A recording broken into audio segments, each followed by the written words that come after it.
Drulx, his voice gruff with the memory, recounted the chaos of the battle on Barnard Star, his comrades listening intently as they gathered around the dimly lit campfire. He vividly recalled the moment when the explosion tore through their ranks, leaving him unconscious and bleeding on the battlefield. But what surprised him the most was waking up to find himself in the care of the very enemy he'd been fighting moments before. As he spoke, the other Mrowls mercenaries nodded in agreement, sharing their own experiences of the relentless combat against the humans. They spoke of the ferocity and resilience of their opponents, who fought with a stanch willpower that seemed to defy all logic. Despite their best efforts, the Mrowls found themselves locked in a brutal struggle against an enemy that refused to yield, the human Marines.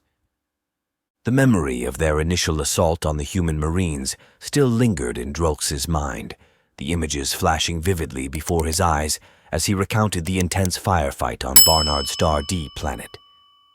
He described how they had underestimated the humans, charging into battle with their superior numbers, only to be met with the intense resistance that took them by surprise.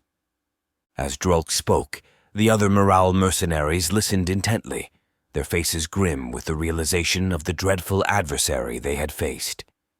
They knew now that the humans were not to be underestimated, their strength and agility making them formidable opponents on the battlefield. Despite their defeat, the Mrowls harbored a newfound respect for their human adversaries, acknowledging the bravery and tenacity that had earned them victory in the face of overwhelming odds. In the quiet moments that followed Drulx's account, the Mrowls mercenaries reflected on the lessons learned from their harrowing experience on Barnard Star. They knew now that victory was not guaranteed, and that they would need to adapt their tactics if they were to stand a chance against the humans in future battles. With a reintroduced sense of resolve, the Mrowls vowed to learn from their mistakes and prepare themselves for the challenges that lay ahead. They knew that the road ahead would be difficult, but they were ready to face whatever obstacles came their way in their quest for glory on the battlefield. Drulx's memories of battling the human Marines were still fresh in his mind as he recounted the relentless tenacity of their enemies. Unlike other races they had encountered in the past, the human Marines refused to back down, even in the face of overwhelming odds. They just refused to die. Drulx and his squad had underestimated their toughness, expecting them to surrender or retreat like so many others before them. Despite their best efforts to overwhelm the human Marines with superior firepower, the Mrowls found themselves outmaneuvered and outgunned. The Marines took defensive positions and responded with precise fire from a distance, picking off Mrowls with deadly accuracy. Even in melee combat, where Mrowls typically held the advantage with their superior strength and advantage of having 4 powerful arms, the Marines proved to be daunting foes, using their combat abilities and lightning-fast reflexes to level the playing field. As Drulx reflected on the battle with the human Marines, he couldn't help but admire their steady purpose and skill on the battlefield. Despite the odds stacked against them, they fought with a ferocity and resistance that commanded respect from their adversaries.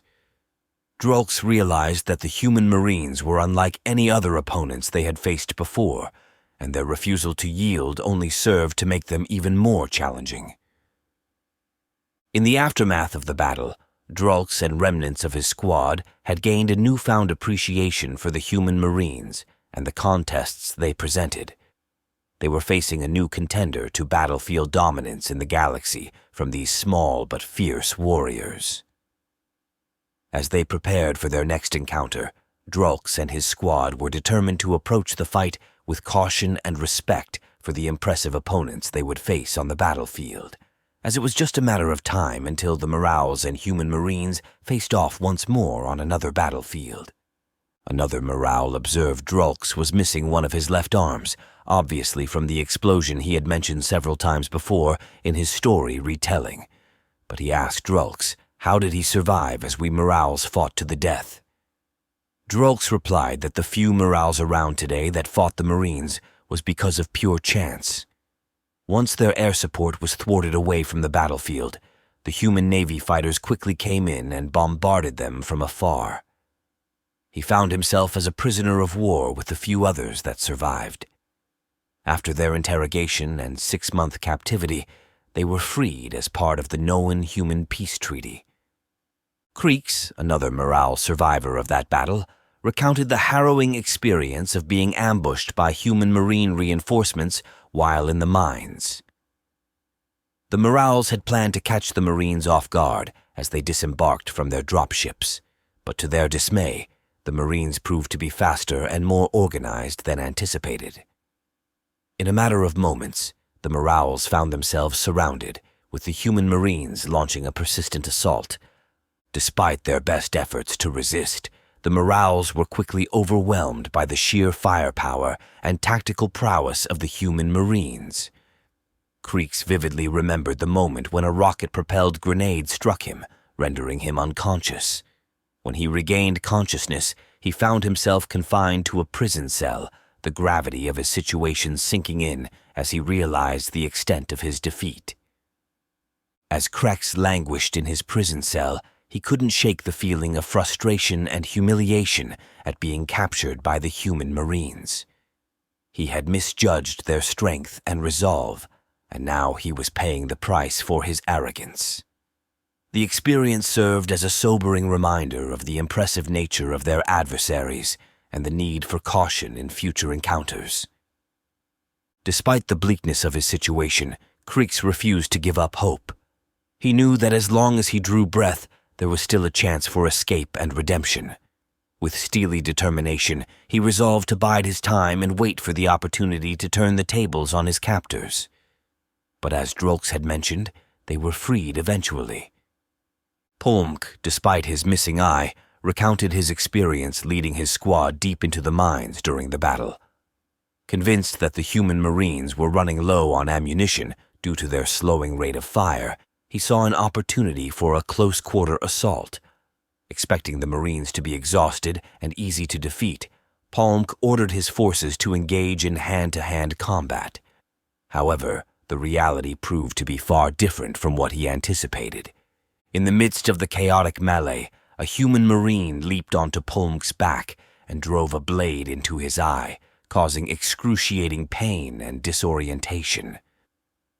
Despite his injury, Polmk managed to throw the Marine aside, but his triumph was short-lived, as he was soon knocked unconscious by an exploding grenade that the human Marine had cunningly left on his back. When he regained consciousness, Polmk found himself captured, his pride wounded along with his body. As Polmk grappled with the humiliation of being captured, he couldn't shake the sense of disbelief at the unexpected spirit and resourcefulness of the human Marines. Despite their apparent disadvantage, they had managed to outmaneuver and overpower the Mrowls at every turn, leaving Polmk and his squad reeling from their defeat. The experience served as a stark reminder of the danger posed by the humans. Though shaken by his ordeal, Polmk was determined to regain his honor. With his pride wounded but his spirit unbroken, Polmk steeled himself for the challenges that lay ahead, knowing that his survival depended on his ability to adapt and persevere in the face of adversity. In captivity, Polmk found himself reflecting on the events that led to his capture and the lessons he had learned from the encounter with the human Marines. Despite his initial underestimation of their capabilities, he now recognized the need to approach future battles with a better understanding of human warfare, as they just don't know how to die like other smaller races. Polmk resolved to apply these hard-won insights to his strategy, decided not to underrate the humans again. While confined in his prison cell, Polmk sought solace in his memories of past victories and the camaraderie of his fellow Mrowls.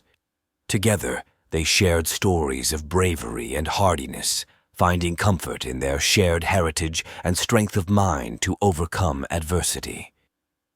Despite the uncertainty of their fate, Polmk and his comrades drew strength from their bond, knowing that they would face whatever challenges lay ahead. Once free, they knew their ferocious mercenary reputation had been tarnished by the defeat in the Barnard Star System at the hands of the once enslaved humans. It is a wonder the Prozenuthians were able to subdue these ferocious warriors. Pulmic admitted that the stories of the technological gap being the key to that era must be true. There is no other logical explanation. As Polk addressed his fellow Mrowls, he emphasized the gravity of their encounters with the human Marines. He acknowledged that their reputation for toughness and combat prowess had forever altered the landscape of intergalactic warfare.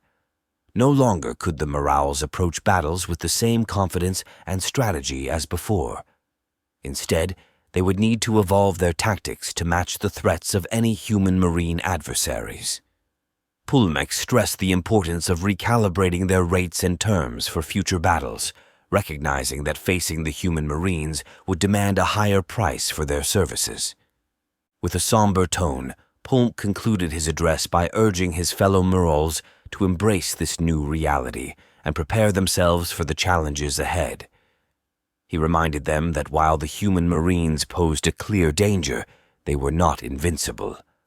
With careful planning, forwardness, and clear objectives, the Mrowls could continue to thrive in the ever-evolving landscape of galactic conflict. As they departed to make the necessary adjustments to their rates and strategies, Polk remained hopeful that their experiences against the human Marines would ultimately make them stronger and more resilient warriors. Because the human Marines were not the only ones who didn't know how to die off.